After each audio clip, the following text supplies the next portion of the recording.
ఏడు వరప్రసాద్ అడుగుతారా? అన్మ్యూట్ చేసుకోండి. అడియన్ దాసోహం అడియన్ చెప్పండి. అడియన్ దాసోహాలు అడియన్. అంటే ప్రశ్న అడగడానికి కూడా ఒక అధికారం కావాలి, అది లేదు అనుకుంటాను. కానీ స్వామివారు ఒక అవ్యాజమైనటువంటి ప్రేమ మా అందరి మీద ఉంది. అందరి మీద ఉన్నా మా వారి మీద కొంచెం ఎక్కువగా ఉందంటే చిన్న చిన్న పిల్లలు ఇప్పుడిప్పుడే శ్రీవచన పుస్తకంలో ఆ ప్రాథమికమైనటువంటి పదాలు వేసేవారు ధైర్యం అడుగుతున్నాడు. ఏం క్షమించాలి, ఈ రోజు కొంచెం హడావిడిగా ఉన్నా తప్పకుండా వింటున్నాడు. నేను ప్రపన్న దినచర్య ప్రకరణం అని దీంట్లో స్వామివారు నాకైతే ఇవాళ వచ్చి రాత్రి స్వామివారిని సేవించాలి అని ఉంది, ఉన్నా కూడా రాలేని ఆసక్తి ఉంది. దాంట్లో ఒక 2 అడుగుదామని అనిపిస్తుంది. అడిగి దీంట్లో ఆచార్యుల్ని చూసినప్పుడు ఈ జీవికి ఏమని అనిపించాలి ఒకటి, రెండవది అడియని అక్కడికి ఆగండి. పెరుమాళ్ దానికి సమాధానం చెప్పేనేవాడు. తర్వాత మరో ప్రశ్న అడుగుతారు గారు. అది తప్పకుండా అడిగా. ఎవరైనా చేతులు ఎత్తండి చెప్పేవాళ్ళు. షర్మిల రాణి గారు. అడియన్ దాసవాల స్వామి, ఆచార్యుని సేవించినప్పుడు ఆకలి కొన్నవాడు అన్నంను చూస్తే ఎలా భావిస్తాడో అంత ప్రీతితో సేవించాలి అని అర్థమైంది స్వామి. కరెక్టేనమ్మా, చాలా బాగా చెప్పారమ్మా.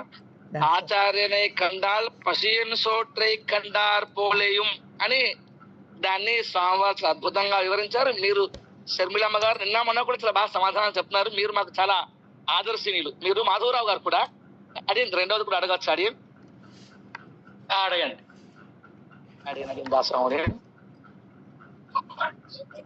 అడగండి.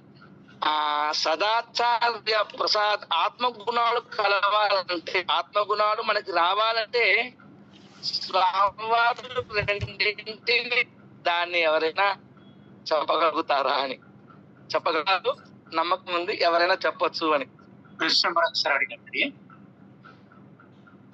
అదే ఆత్మగుణాలు మనకి కలగాలి అంటే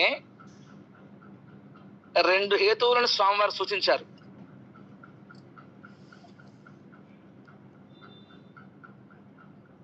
మన జీవి అనబడేటువంటి ఆత్మకి 2 గుణములు కావాలి. ఏది కావాలి అన్నా 2 హేతువులు ప్రధానంగా సాగించారు స్వామివారు. నాగమణి గారు. సరే,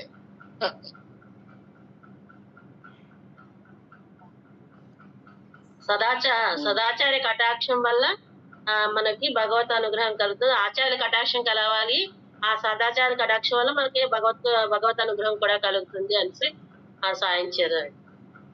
ఆ భగవద్ అనుగ్రహం వలన ఆత్మగుణం కలుగుతుంది. అంతేనా? తర్వాత అడిగిన ప్రహ్లాదాల్వాను ఒక అద్భుతమైన చిట్ట చివరిగా స్వామివారు సాయించినటువంటిది.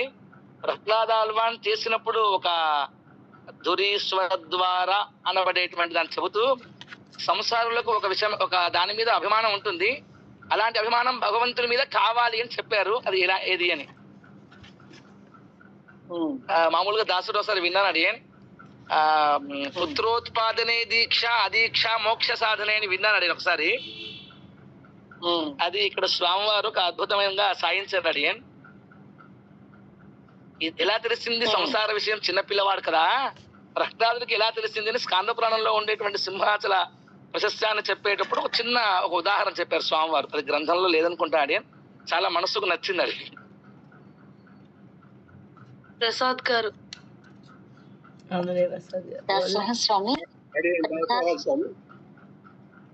విషయాల మీద సంసార విషయాల మీద ఎంత ప్రీతి అయితే ఉంటుందో పరమాత్మ యందు నాకు అంత ప్రీతి కలగాలని చెప్పి కోరుకున్నారు ప్రహ్లాద వారు అని చెప్పి సాయి.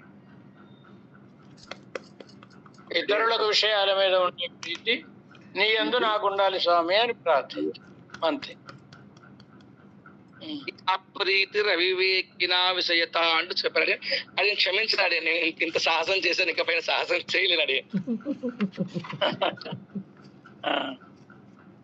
ఉండు ప్రశ్న వేయటమే సాహసంగా ఉందండి. లేదా అలా వినదాని వారు మీలాంటి వాళ్ళే అడగకపోతే మీరు వేద పండితులు అన్ని పండితులే ఏంటి మీరే అడగకపోతే ఇంక మిగతా వాళ్ళు ఏమి అడుగుతారు? వేద పండితుడు అంటే ఇంకా భయంగా ఉందండి. వేద పండితుడు అంటే ఇంకా భయంగా ఉందండి. అదే అది భక్తి లేని వేద పండితులు, అది భక్తి కల వేద పండితులు కనుక.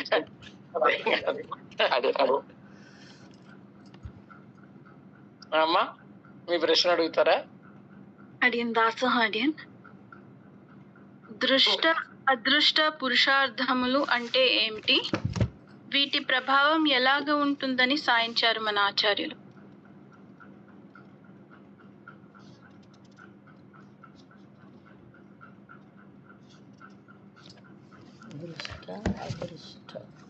నిన్న మనకి దృష్ట పురుషార్థములు అదృష్ట పురుషార్థములు అని సాయించారు. అవి ఏమిటి? వాటి ప్రభావం ఎలాగ ఉంటుంది అని నిన్న సాయించిన విషయం ఏమిటి?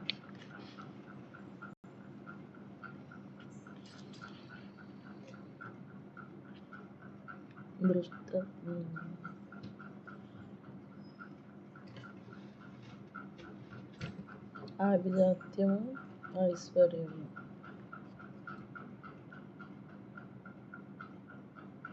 బకుళ గారు.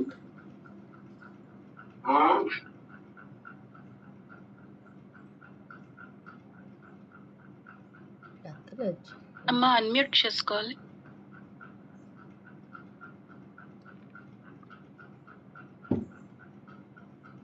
ఇందాక అవ్వలేదండి, అన్మ్యూట్ ఎంత ట్రై చేస్తున్నా అవ్వలేదు.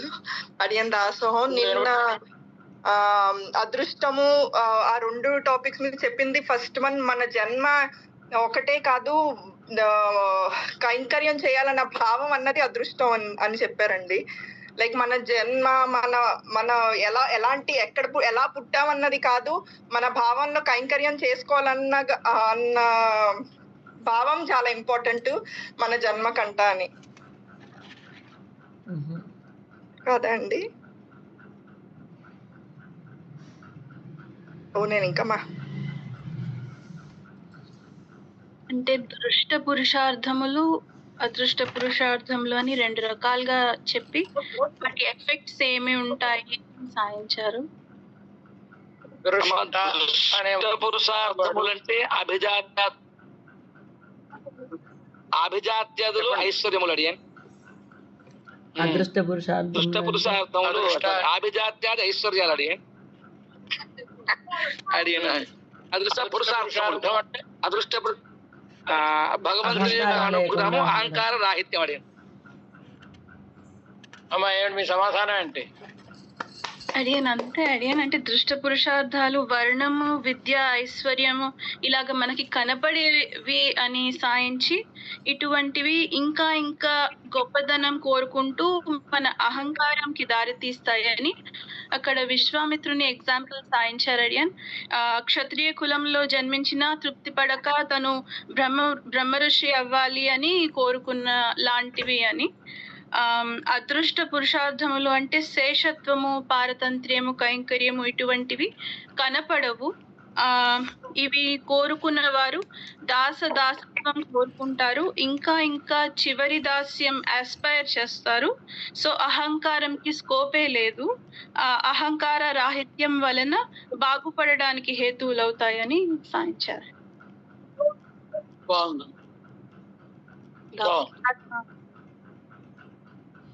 మళ్ళీ మనం రేపు కలుద్దాం.